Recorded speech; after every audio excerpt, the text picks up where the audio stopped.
right, hello wine drinking people. It's Saturday, August 7th, finishing up another great week here at the Wine Watch. We've got a lot of events next week. We've got 5 in 4 days. That's right, folks. Tuesday night, we got our Argentina tasting at the Tower Club. Wednesday, we've got a Tuscan wine tasting at Cafe Max. Thursday, we've got 2 events, one at High Life Cafe and one at Mancini's. We got the menus for both of those on our sidebar there. And then Friday night, finishing off the week with our Priorat tasting here in the store. So a marathon week next week. Check everything out on our email today. But what have we got to sell you today? Well, you know, I look around the store and I see a lot of vintage wines. We have an incredible collection here of older vintage things, things that have been here for quite some time.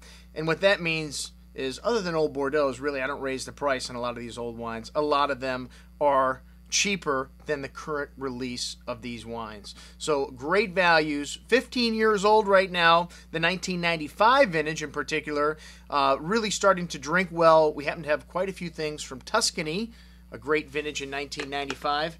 And as I think back, one of the things that makes me most interested in wine is its ability to age and how it changes over time. And thinking about what happened in that year that the wine was made. 1995. Let's see, I was working at Cafe Max at that time. Bill Clinton was president. That was the year that David Letterman hosted the Oscars, and he used the famous Uma Oprah flop joke. If any of you remember that. Let's see, what else happened? Yahoo was founded. eBay was founded. And the OJ trial started in 1995. So a lot of nostalgic memorabilia for you to think about there. And it was a great vintage in many parts of the wine world. We're headlining this email with the wines of Tuscany. 1995 was a 5-star vintage in Tuscany. And we still have a lot of the great Super Tuscans like Flaccinello and Fontaloro available from 1995. We have several Brunello de Montalcinos from 1995, including my favorite, the Madonna del Piano from Val di Cava. And then Piedmont, this was kind of an overlooked vintage in the Piedmont. We do have several Piedmont wines from 95, including some wines from Angelo Gaia.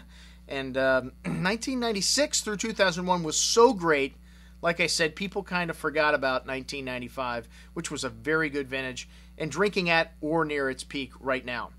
Okay, we've got some other stuff in this offering, including 1 or 2 solo guys, like this one Spanish wine we have from 95, Alvaro Palacios Lermita, the highest scoring wine from Spain up until that point. This wine really helped put Spanish wine on the map in this country. 97 points from the Wine Spectator. One of the legendary wines of the Priorat, which was the subject of yesterday's email and the subject of our tasting next Friday. We've got some wonderful dessert wines from 1995.